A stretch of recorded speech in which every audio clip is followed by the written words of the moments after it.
रे माझा मितवा मालिकेचा आजचा भाग खूपच जास्त जबरदस्त असा आहे, त्यामुळे व्हिडिओ शेवटपर्यंत नक्कीच बघा. चला तर मग आजच्या भागाला सुरुवात करूया.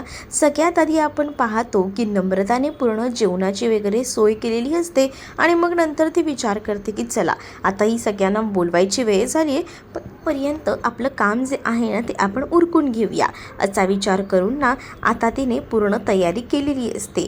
जसं की तिने आता ज्या जगमधलं पाणी सगळ्या ग्लासमध्ये काढलेलं असतं आणि ईश्वरीला ज्या ग्लासमध्ये पाणी द्यायचं असतं ना त्या ग्लासमध्ये त्या ड्रॉपचे 2-3 थेंब टाकलेले असतात, जेणेकरून ईश्वरीचा सगळीकडनं कायापालट व्हायला हवा, त्याच्यावर परिणाम व्हायला हवेत हा विचार नम्रता करते. आणि नम्रताने मुद्दाहून हे सगळं काही ठरवून केलेलं असतं. नम्रताने आता त्या ग्लासमध्ये ते ड्रॉप टाकलेले असतात आणि मग ती आता हाक मारून सगळ्यांनाच बोलवून घेते. जसं आता ती हाक मारून सगळ्यांना बोलवून घेते ना तेव्हा सगळीजण तिथे येतात आणि मग आता नम्रता सगळ्यांना म्हणते की या जेवून घ्या. मग आता प्रत्येकाला ती जेवणसुद्धा वाढते. जसं ती आता जेवण वाढते ना तेव्हा सगळीजण एक एक करून जेवायला बसतात.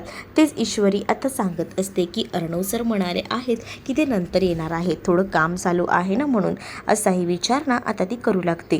तेच आता दुसरीकडे पाहायला मिळत असतं की इकडे आता त्यांना जेवण वगैरे दिलं जातं आणि मग काय वल्लरीलाही दिलं जातं. प्रत्येकजण आता आपापल्या फुड्यातलं जेवण जेवत असतात. तेच ईश्वरी आणि नम्रता सगळ्यांना वाढत असतात. मग आता इकडे काय चाललं आहे आणि काय नाही कोणालाच काहीच नसतं. इकडे आता बोलणं सुरू असतं, म्हणजेच वल्लरीला आता म्हटलं जातं, म्हणूनच ना वल्लरीला जोरातच ना ठसका लागतो. वल्लरीला जसा जोरात ठसका लागतो तसा आता वल्लरी विचार करत असते की आपल्याला पाण्याशिवाय पर्याय नाही आहे. आणि तेच मामा आता बघत असतात की बिचारीला एवढा ठसका लागलाय तर हिला आपण आता पाणी वगैरे देऊया. आणि म्हणूनच मामाना समोर जे ग्लास भरलेलं असतं ते उचलतात आणि ते लगेच ग्लास ना इकडे असणाऱ्या वल्लरीला देऊ लागतात, कारण वल्लरीला खूप जास्त असा ठसका लागलेला असतो. आणि मग ठसका लागल्यावर आपण पहिल्यांदा पाणीच देतो ना, तसंच काहीसं वल्लरीच्या बाबतीतसुद्धा होत असतं. खरं तर ह्यांच्या गप्पा मारत मारत जेवणाचा प्रोग्राम सुरू होता आणि त्यातच आता हे सगळं झाल्यानंतर आता ईश्वरी बघत असते. ईश्वरीसुद्धा एकत्र काही जेवायला वगैरे बसत नाही. ती विचार करते की आधी मोठ्यांचं होऊ दे मग आपण बसूया. पण तोपर्यंत इकडे वल्लरीला ठसका लागल्यामुळे मामाने स्वतःच्या हातानेच तिला पाणी भरवलेलं असतं. इकडे आता नम्रताला टेन्शन येतं, कारण आता ती विचार करते की जे ग्लास मी ईश्वरीसाठी भरलं होतं तो ग्लास तर आता चक्क बाबांनी आईंना दिलाय, आता आईंवर काहीतरी परिणाम नको व्हायला. मग इकडे आता ते पाणी पिल्यानंतर ना वल्लरीला सुद्धा समजतं की हे पाणी असं का लागत होतं आणि हे तर पाणी खास ईश्वरीसाठी होतं ना, मग हे पाणी मी पियाली का, बापरे आता ह्या लोकांच्या समोर वेड्यासारखं वागायच्या आधीच ना मला इथून सटकावं लागणार आहे, असाही विचार ना ती आता करू लागते. म्हणूनच मग आता पटकनी ती जागेवरनं उठत असते. मग तेव्हा ती समोर बघते ना तेव्हा समोर असलेले सगळेजण ना आता वेड्यासारखं ना आता हसत असतात, म्हणजेच ईश्वरी, अर्णव, त्यासोबत इकडे आता आजी, सगळेजण एक एक करून हसत असतात. आणि हे सगळं हसताना जेव्हा वल्लरी पाहते तेव्हा वल्लरीला सुद्धा हसू येत असतं. खरं तर ही लोक हसत नसतात, पण ते खरं तर ना पडलेलं एक स्वप्न होतं. म्हणजेच काय तर या लोकांना असं वाटत होतं की काहीतरी गडबड आहे, पण वल्लरी ना हे सगळं बघत असते आणि तिचं हे स्वप्न असतं की सगळेजण आपल्याकडे पाहून हसतायत. पण आता खरी वेळ तर या वल्लरीची येते, कारण वल्लरीच ना वेड्यासारखं हसायला चालू करते. वल्लरी जसं आता वेड्यासारखं हसते ना तसं आता सगळेजण चकित होतात. आतापर्यंत तरी वल्लरी ठीक होती, आता पाणी पिल्यावर अचानक या वल्लरीला झालंय काय, अशी का करते, किंचाळते काय, ओरडते काय, असं का करते, काहीच कळत नसतं. तेच आता मामाही म्हणतात की मलाही माहीत नाही हिला काय झालं ते.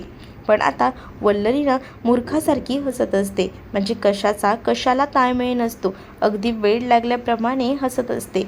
आणि जेव्हा ती आता अशी हसते ना तेव्हा मात्र आता इकडे सगळीजणं वल्लरीकडे बघत राहतात. आता ह्या लोकांना समजत नसतं की वल्लरीला नेमकं झालंय तरी काय, अशी का वेड्यासारखी करते, वल्लरी मध्येच ओरडते काय, मध्येच किंचाळते. आणि मग काय मामा ठरवतो की हिला इथे आता बसवून उपयोग नाही, हिला इथून नेलं पाहिजे. आणि मग आता तो वल्लरीला एका जागेवरनं उचलतो आणि मग तो तिला आता म्हणतो की चल आता आपण आतमध्ये जाऊया. आणि त्यानंतर आता डॉक्टरांना सुद्धा बोलवायचं त्यांचं ठरत असतं. मग आता इथे जो मामा आहे त्यासोबत सोबत आकाश ते लगेचच ना इकडे असणाऱ्या त्या वल्लरीला घेऊन आतमध्ये जातात. तेच ईश्वरी आजी आणि नम्रता बाहेर उभे असतात. तर ईश्वरी आजींना म्हणत असते की आजी काय झालं असेल हो हे असं अचानक, म्हणजे मला कळतच नाही आहे अचानक असं काय झालं ते, म्हणजे कुठे काहीच समजत नाही आहे. तर आजीसुद्धा म्हणतात की हो ना, मलाही काही गोष्टी कळतच नाही आहेत काय झालं आहे ते, म्हणजे हे काहीतरी आजकाल ना विचित्रच घडतं आहे घरामध्ये. नम्रतासुद्धा हे ऐकत असते. नम्रताला कळत असतं कारण या सगळ्याचे जे काही मेन सूत्रधार आहे ती नम्रताच आहे. तेच आता इकडे राकेशला एका दुसऱ्या लॉकअपमध्ये शिफ्ट केलं जात असतं. त्यामुळे लॉकअपमध्ये शिफ्ट करण्यासाठी त्याला घेऊन येतात आणि त्याला सांगतात की आजपासून तुला इथे राहायचं आहे. मग तेव्हाच ना आता तो राकेश जो आहे तो खरं तर खूप जास्त असा विचार करत असतो. त्याच्यासाठी हे सगळं नवीन असतं. तेच नम्रता आता रूममध्ये जाऊन बोलत असते की हे सगळं काय होऊन बसलं, जे काही ईश्वरीसाठी ठरवलं होतं ते सगळं काही आईनेच घेतलं. आता ईश्वरीला कसं हे करायचं हा विचार ना तिच्या मनामध्ये येत असतो. तेच आता ती रूममध्ये शांतपणे बसलेली असते. तेवढ्यातच ना तिथे आता आकाश येतो आणि आकाश आता नम्रताला येऊन बोलतो की नम्रता हे सगळं काय झालं गं, कसं झालं. नम्रता बोलते मलाही काहीच कळत नाही कसं झालं ते. पण आता आकाश नम्रताला म्हणतो की मला सांग, आपलं सगळं काही घरातलं आहे म्हणजे जेवण आणि त्याचसोबत पाणीसुद्धा, आणि हे सगळं तूच केलंयस. मग आता त्याने असं म्हटल्याबरोबर इकडे आता नम्रता म्हणते म्हणजे तुम्हाला काय म्हणायचं आहे, मी हे सगळं मुद्दामून केलं आहे हां, सगळं जे आहे ना ते स्पष्ट बोला. तुम्हाला असं वाटतं आहे का की या सगळ्याला मी कारणीभूत आहे ते.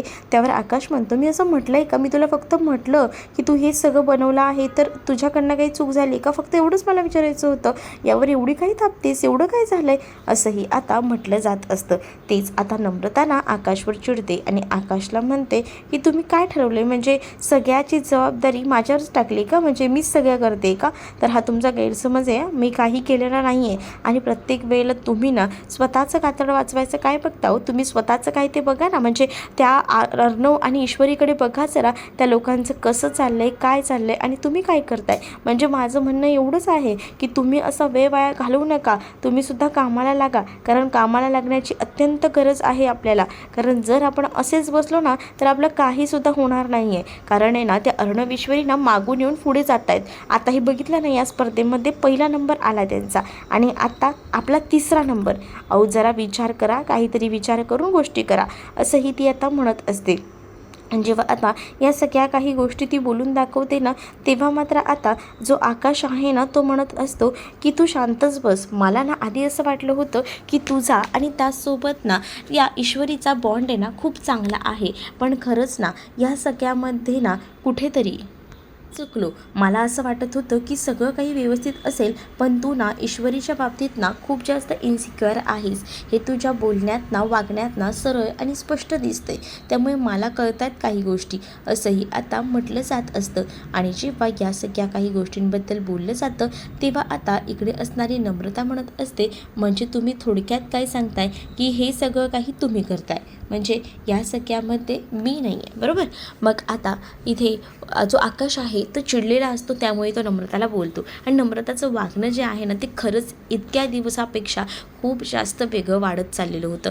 म्हणजे जवळजवळ ना ती ईश्वरीचा रागरागच करत होती. तिच्या बोलण्यात ना तिच्या वागण्यात ना सरळ स्पष्ट दिसत होतं. त्यामुळे आकाशनं तिला बोलून दाखवलेलं होतं, कारण तिच्या ज्या काही सवयी असतात ना त्या एकदमच वेगळ्या असतात आणि त्या वेगळ्या सवयींमुळेच ना आता आकाश ना तिला बोलवतो. कारण आधीची जी सवय होती तिची ती थोडी वेगळी होती आणि आताची जी सवय आहे ती पूर्णपणे वेगळी आहे. मग हे सगळं काही बोलून दाखवणं गरजेचं होतं. तेच आता दुसरीकडे पाहायला मिळत असतं की नम्रता ही आकाशवर चिडते. ती आता आकाशचा रागराग करत असते. आकाशला म्हणत असते की तुमची हिंमत कशी झाली हे सगळं बोलण्याची. मग तेच आता इकडे आता पाहायला मिळत असतं की तिने आकाशला वगैरे सुनावल्यानंतर ना आकाशही आता शांतच राहतो. कारण आकाश काय विचार करतो, काय म्हणून या बाईच्या नादाला लागायचं आणि कशासाठी, काय भेटणार आहे हिच्या मागे लागून, उगाच मनस्ताप होतोय. कारण हिला ना जे हवं आहे ना ते ती करणार आहे. सारखं सारखं तेच तेच तेच ते जे काही प्रमाण वाढत चाललेलं होतं ना ते भयंकर असं होतं आणि त्यामुळेच ना आकाश वैतागलेला होता. नम्रता ही चिडलेली होती. नम्रता रागातच तिकडनं आता निघून जाते. नम्रता जशी आता रागाने निघून जाते ना तसं आता दुसरीकडे पाहायला मिळत असतं की इकडे आता आकाशही संतापलेला असतो, कारण घरात जे काही सध्या सुरू आहे ना ते काहीच कळायच्या मनस्थितीत नसतं. कारण अचानक होणारा हा जो काही त्रास आहे आणि ह्या सगळ्या काही गोष्टी, त्यामुळे आता खूप जास्त संताप जो आहे तो होत असतो. तेच नम्रताने आता पुढची वाटचाल करायला घेतलेली असते. नम्रता सुखानं काही जगत नसते. नम्रताला त्या ईश्वरीला त्रास द्यायचा असतो, म्हणून आता तिथे ती मुद्दामून हॉलच्या दिशेने ते लाटणं ठेवते, जेणेकरून त्या लाटण्यावर पाय पडला तर ईश्वरी पडेल आणि ईश्वरी मोडून पडेल. ईश्वरीसाठी हे सगळं काही ती करत असते आणि त्याच वेळेला तिला आता वाटत असतं की हे प्लॅनिंग तरी सक्सेस व्हायला हवं आणि यासाठी तिची पूर्णपणे तयारी सुरू असते. तिने आता तिथेच ठेवलेलं असतं आणि लाटणं ठेवल्यानंतर ती किचनमध्ये काम करत असते. म्हणजे तिला असं वाटत असतं की जोपर्यंत कोणी नाही आहे ना तोपर्यंत आपण हे काम करून घेऊया. मग आता ईश्वरी नेमकी तिकडनं चालत येत असते आणि ईश्वरी जेव्हा समोरून चालत येत असते ना तेव्हाच इकडे आजीसुद्धा येत असतात. खरं तर आजीच त्या ह्याच्यावरनं घसरून पडणार असतात. आजी आता घसरून पडणार आहेत ना तेवढ्यातच ना आता तिकडे ईश्वरी येते आणि ईश्वरी आजींना म्हणत असते की आजी मी इथे आहे. मग आता आजी इथे आहे म्हटल्यानंतर आता त्या दोघीही जणी आजींकडे बघत असतात आणि मग आजींना म्हणत असतात की आजी विचारतात की काय झालं, वल्लरी ठीक आहे का? तर हो आता त्या थोड्या ठीक आहेत, कारण अंजलीताई आहेत ना त्यांच्यासोबत, म्हणून त्यांना थोडं बरं वाटतंय. पण बघूया आता काय होतंय ते. हे सगळं अजबच आहे. कसं आणि कधी कधी काय वाढत जातंय ना काहीच सांगता येत नाही आहे असंही आता म्हटलं जात असतं. या सगळ्या काही गोष्टी जेव्हा आता आजींना ईश्वरी सांगत असते ना तेव्हा मात्र आजीही विचार करतात की हे सगळं प्रकरण ना खूपच वेगळ्या पद्धतीने वळण घेत आहे. म्हणजे आधी होणारा त्रास आणि हे वल्लरी हे सगळं काही आता आजीला सहन होत नसतं. आजी त्याबद्दल बोलत असतात. त्याच वेळेला ईश्वरी म्हणते पण आता अंजलीताई आहेत ना मग नक्कीच आपल्या वल्लरी मामींना बरं वाटेल असंही आता म्हटलं जात असतं. तेच आता दुसरीकडे पाहायला मिळत असतं की नम्रता वाचलेली असते थोडक्यासाठी, नाहीतर आजी आज पडली असती ना तर ते सगळं प्रकरण कुठच्या कुठे गेलं असतं.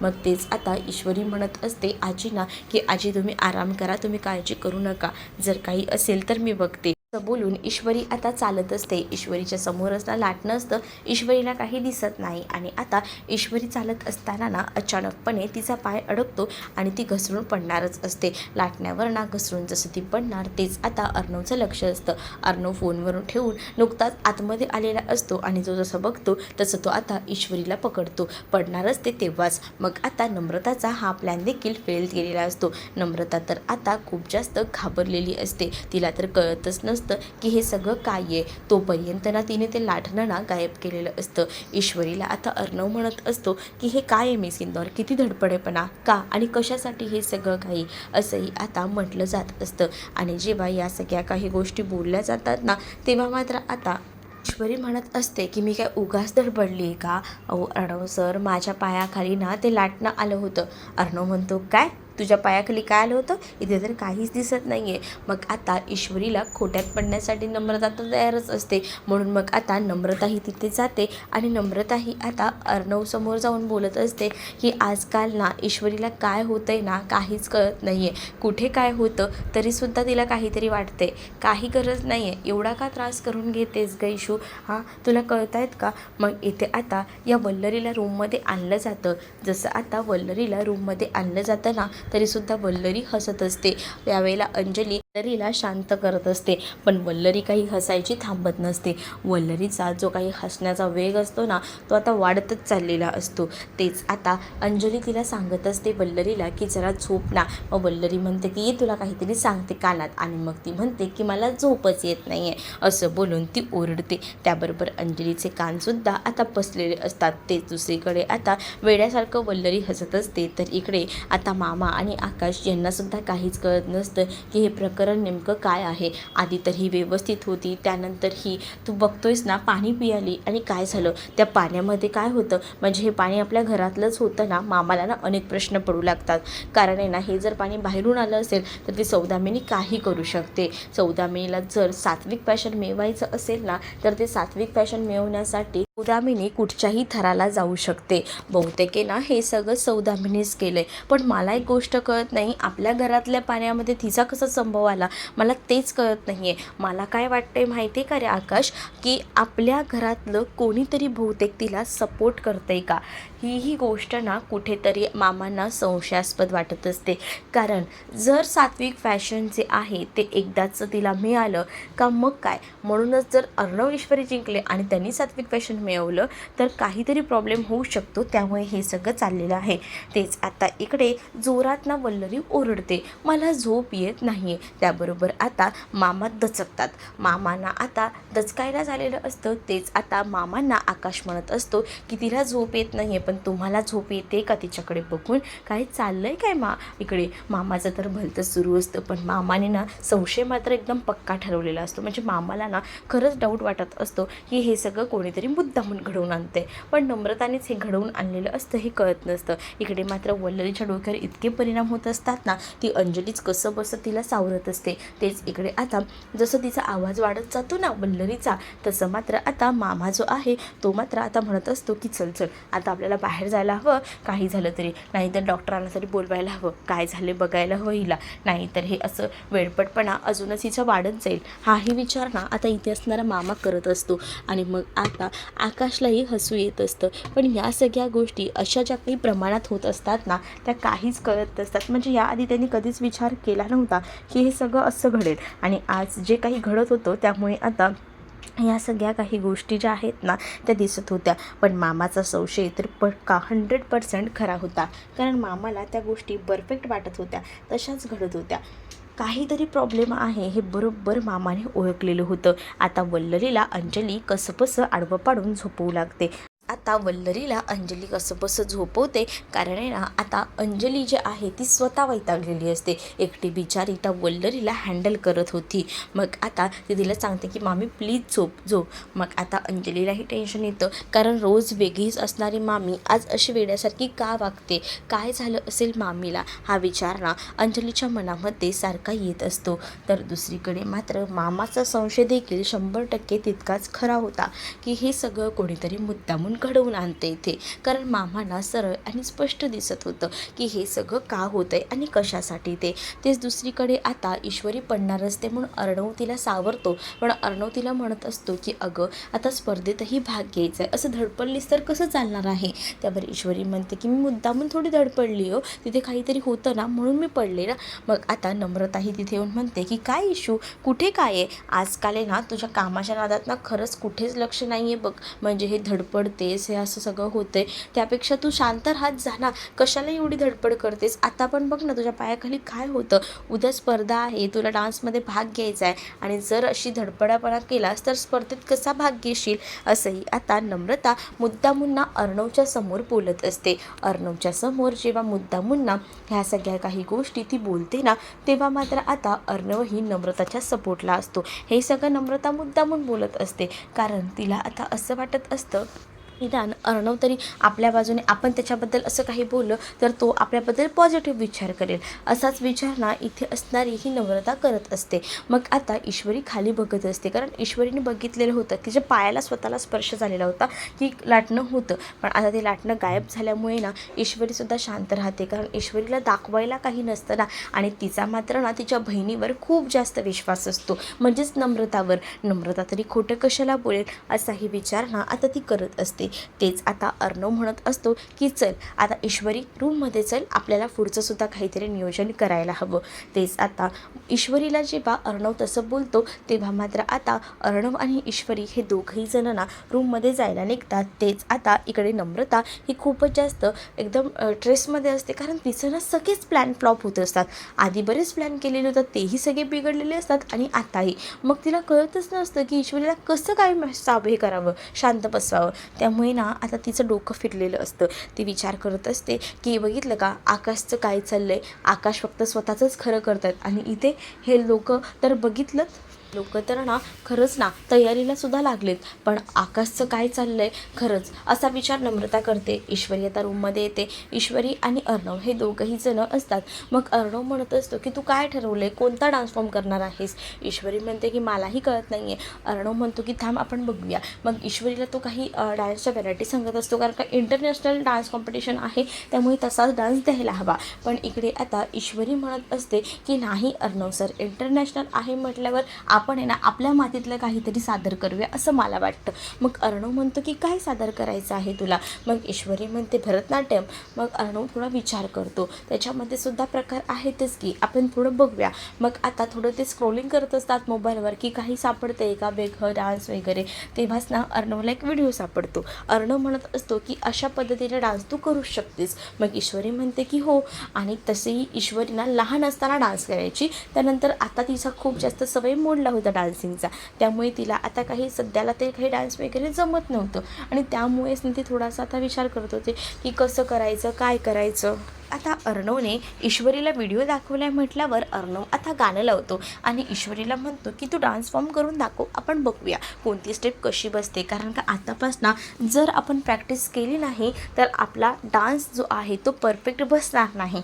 आणि एक काम कर, तू आता पटकन आहे ना उभी राहा. मग आता अर्णवने एक सुंदरसं गाणं लावलेलं असतं आणि मग तो ईश्वरीला म्हणतो की तू डान्स करून दाखव. मग आता अर्णव आणि ईश्वरी मोबाईलवर ना एक सॉन्ग सिलेक्ट करतात.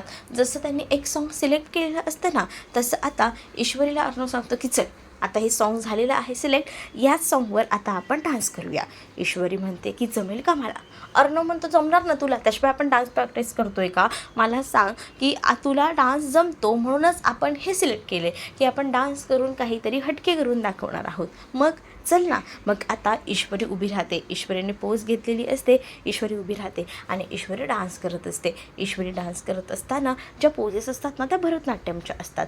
मग आता ईश्वरी जेव्हा डान्स करते तेव्हा अर्णव तिच्याकडे बघून हसत असतो, म्हणजे त्याला ना थोडंसं वेगळं वाटत असतं ना, कधी ती त्याच्यासमोर असा डान्स वगैरे केलेला नव्हता. मग तेव्हाच ना अर्णव जो आहे त्याला ईश्वरी पुन्हा एकदा गाणं लावायला सांगते, कारण का तिला जशी स्टेप हवी ना तशी बसत नव्हती. मग ती पुन्हा बॅक लावून गाणं लावायला सांगते, तर अर्णवसुद्धा पुन्हा ते सॉन्ग जे आहे ते पुन्हा लावतो. आणि मग ते पुन्हा लावल्यानंतर ईश्वरी पुन्हा ट्राय करते, पण काही मात्र तिला त्या स्टेप्स जमत नसतात. ती नंतर अर्णवला म्हणते की अर्णव सर कुठेतरी चुकते हो, काहीतरी गडबडते बघा, म्हणजे मी प्रयत्न तर करते पण नाही होते, म्हणजे मला असं वाटलं नव्हतं की हे सगळं काही असं होईल, पण कुठेतरी चुकते, असंही ती आता अर्णवला बोलत असते. अर्णवला जसं आता ती बोलते ना तसं आता अर्णव जो आहे तो मात्र ईश्वरीला सांगत असतो की थांब, त्यापेक्षा एक बेस्ट ऑप्शन आहे, हे असं टाईमपास करण्यापेक्षा ना मी शिर्केंना कॉल करतो आणि शिर्केंना कॉल करून मी एखादी कोरिओग्राफर बघतो, कारण कोरिओग्राफर असल्याशिवाय डान्स हा बसणार नाही आहे, आणि हे किती रिटेक घेणार आहे आपण, स्टेप जमत नाही आहे म्हणून. मग आता ईश्वरीसुद्धा अर्णवला बोलते की हो, ही कल्पना आधी का नाही सुचली तुम्हाला, आता बरोबर सुचली. मग अर्णव म्हणतो की हो, पण आता सुचली आहे ना तर मग आपण करूया. मग आता अर्णव आणि ईश्वरी हे ठरवतात की कोरिओग्राफरला बोलवायचं. मग शिर्केंना लगेच ना अर्णवने कॉल केलेला असतो आणि एखाद्या कोरिओग्राफरची अरेंजमेंट करा असं देखील आता अर्णवने शिर्केंना सांगितलेलं असतं. त्यामुळे ईश्वरी खुश असते, कारण आता कुठे जाऊन तिला पॉझिटिव्ह वाटत असतं. एवढे दिवस फक्त ती विचार करत होती की डान्स होईल, पण आता या सगळ्या काही गोष्टींना एकदम सक्सेस होत असतात. तर इकडे शिर्केंना सुद्धा कॉल केलेला असतो आणि कोरिओग्राफर थोड्याच वेळात घरी सुद्धा येणार असतो, त्यामुळे ईश्वरी खुश असते. तेच आता आपल्याला पुढील भागामध्ये एक जबरदस्त एक वळण पाहायला मिळत आहे, ज्यामध्ये आता खरं तर ना जो राकेश आहे तिथे त्याला एका बंद ह्याच्यामध्ये ठेवलेलं असतं ना कोठडीमध्ये, तेव्हाच ना त्याला सांगितलं जातं की एक मोठे साहेब येतात आणि सगळ्यांच्या जेलची पूर्णपणे तपासणी करणार आहेत, कारण त्यांना संशय आला आहे. त्यातच आता तो राकेश आहे तो विचार करतो की बापरे, हे सगळं काय होऊन बसलं, कारण त्याने तो बॉम्ब कसा रेडी केला होता, मग आता काय असाही विचार तो करतो. इकडे अर्णव ईश्वरीला डान्स शिकवण्यासाठी ती कोरिओग्राफर आलेली असते आणि मग ईश्वरी तिला सांगत असते की मी लहान असताना डान्स केला होता, पण आता काही जमत नाही आहे, सो मला तो शिकव. मग आता ती ईश्वरीला शिकवायला तयार असते. इकडे आता राकेशला टेन्शन येतं की तो बॉम्ब तर त्यांनी तयार केला आहे, पण तो आता ठेवायचा कुठे, कारण प्रत्येक ह्याची झडती होणार आहे आणि जर मी पुन्हा पकडलं गेलो तर प्रॉब्लेम, कारण एवढी मेहनत करून त्यांनी अर्णवला जे काही संपवण्यासाठी प्रयत्न केलेले होते ते कुठेतरी आता फेल जातात की काय, अशी भीती आता त्याला वाटत असते. तेच इकडे मात्र ना भलतं ज्या नम्रताचं सुरू असतं. नम्रताने पुन्हा ईश्वरीला वेठीस धरायला सुरुवात केलेलं असतं. भांडणं करत असते ती. तिला म्हणत असते की तू काय स्वतःला शहाणी समजते का? तुला काय वाटतं ह्या स्पर्धेमध्ये 2 राऊंडमध्ये तू पहिल्यांदा बाजी मारलीस आणि आम्ही खाली आलो आहे, तर ह्यावरून तुला असं वाटतंय का ही स्पर्धा तू जिंकेल? तर तसं नाही आहे. मी सुद्धा तुझ्या बरोबर त्या स्पर्धेत सहभागी झालेली आहे आणि या स्पर्धेत जिंकणार असेल तर ती मीच आणि मी पूर्णपणे प्रयत्न करणार आहे, असंही तर ती ईश्वरीला बोलून दाखवते. ईश्वरी तर आता नम्रताच्या या बोलण्याकडे बघूनच ना शांतच बसलेली असते. तिला कळतच नसतं की नम्रताला काय उत्तर द्यावी. तर तुम्हाला हा भाग कसा वाटला हे कमेंटमध्ये मला नक्कीच सांगा आणि अशाच नवनवीन भागांसाठी आपल्या चॅनलला सबस्क्राईब नक्कीच करा. चला तर मग भेटूया पुढच्या भागामध्ये. तोपर्यंत टाटा बाय. व्हिडिओ आवडला असेल तर लाईक करायला विसरू नका.